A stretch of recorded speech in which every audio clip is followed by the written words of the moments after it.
Hello everyone and welcome back to my channel. Today's video is going to be another wrap up, mid-month wrap up. I've only read 8 books so far this month, so this is going to be a lot shorter than the last 2 months that I've done, but I have really enjoyed a lot of the books I've read this month, so without further ado, let's go and talk about them. Okay, so the first book that I read was Bloodlines by Rochelle Mead. This is the first book in the Bloodline series, which is like a series that takes place after Vampire Academy. I read the first couple of these when they were getting released, like back in middle school or high school when they were first being released.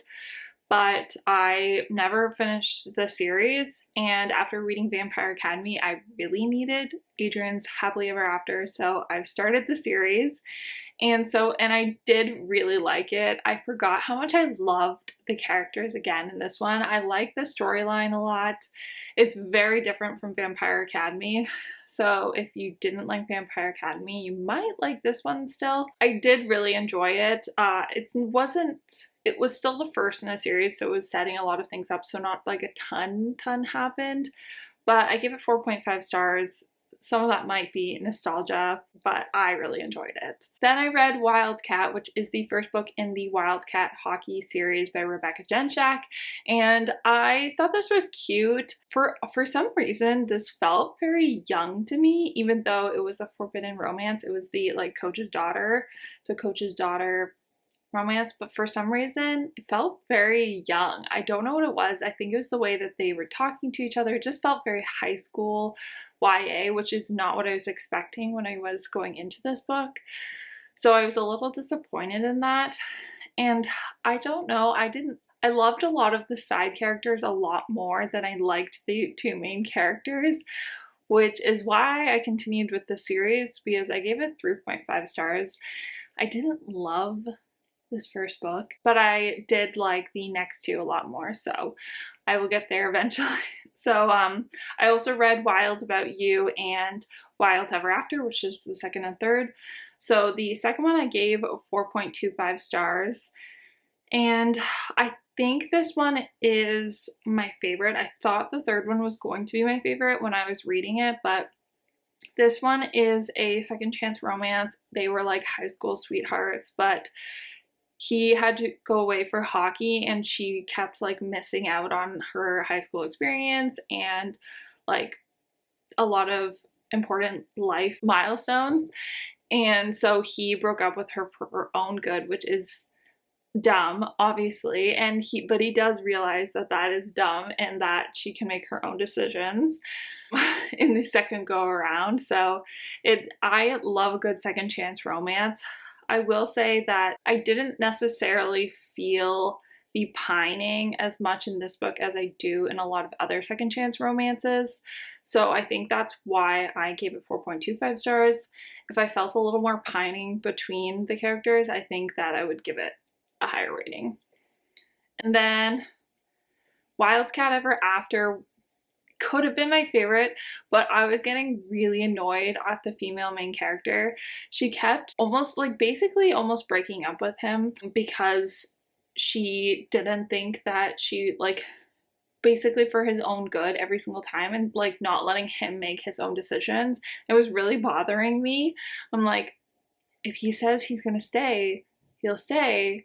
Stop doubting that. And it was just driving me a little nuts. Like the first time I was like, okay, yeah. Then it happened at least one more time after that, and I was just like getting really annoyed. So that's why I gave it 4.25 stars. I did really like it.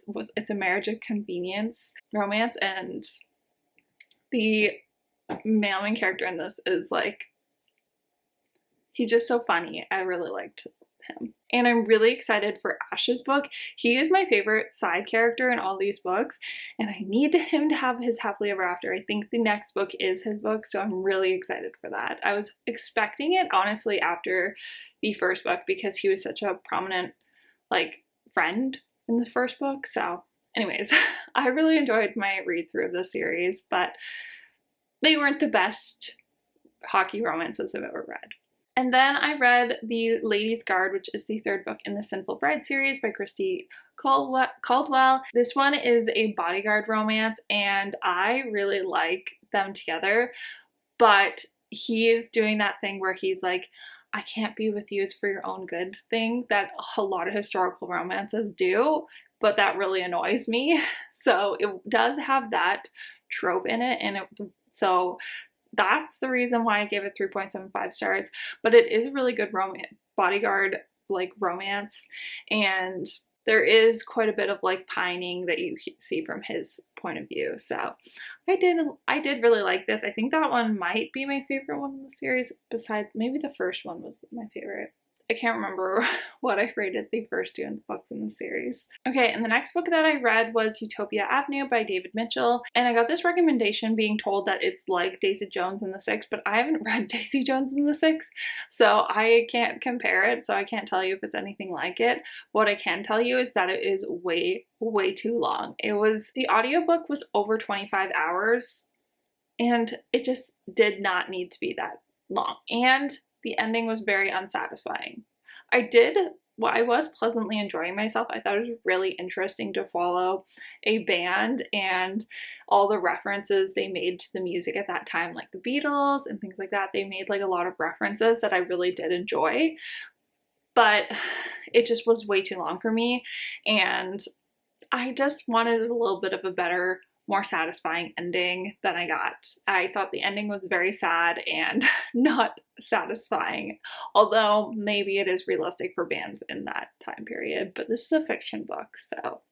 Then I read The Neighbor Favor by Christina Forrest, and I loved this book. It immediately sucked me in. I loved the banter of the emails in the first chapter, and oh, I guess I should explain what it is. So basically, the female and main character meet over email. Like, she's emailing one of her favorite authors, and they end up speaking a lot, but then he like cuts communication because he's like, I'm not who you think I am, so I need to stop lying to you and just end this communication. So he sort of left her like brokenhearted a little bit, because they were supposed to meet up. They were falling for each other over email, even though they had never met. The banter in the emails is really well done. I really like their banter actually throughout the whole thing. They do feel very friendly a lot of times, but I felt like I could feel the chemistry between the characters. I know that was one of the what people said, is that they didn't feel like it was chemistry. They just felt like it was friendship when they were reading it, but I really enjoyed it. I felt the chemistry. I think it's like such an interesting concept too for a second chance romance, is because when they meet again, they are like neighbors in the same building, and she doesn't know it's him, but he knows it's her, and so he wants to stay in her life and be friends with her, but is like, does not want any sort of romantic feelings to start, even though there is romantic feelings that start, because he doesn't want to lie to her. I don't know. I did really like it. I feel like the end was losing steam a little bit for me. I don't know what it was. I think that it was just like, I don't know, it lost steam a little bit for me at the end, but I did really like it. I gave it 4.5 stars. Okay, and next I read Georgie All Along by Kate Clayborn.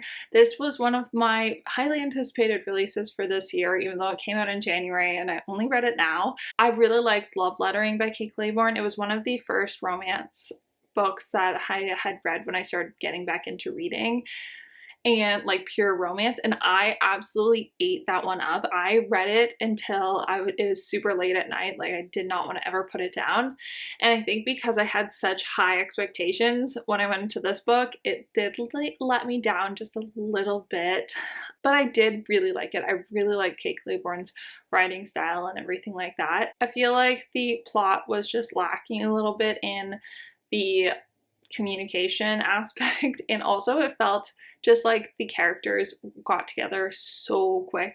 There was no sort of like will they, won't they kind of thing. There was really no lead up. It was a very fast-paced romance. Like, it was pretty quick that they fell for each other, so I think that also was like bring it down, but I did really like both the characters. I loved them.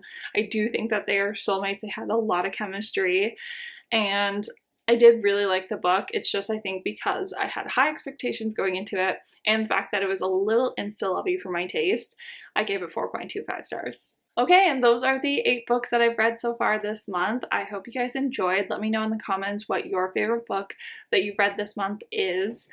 So far, I think my favorite is The Neighbor Favor. I think The Neighbor Favor is my favorite that I've read so far this month. But I hope you guys enjoyed. If you did, please give it a thumbs up. Subscribe if you're not already, and I will see you in the next one. Bye, guys.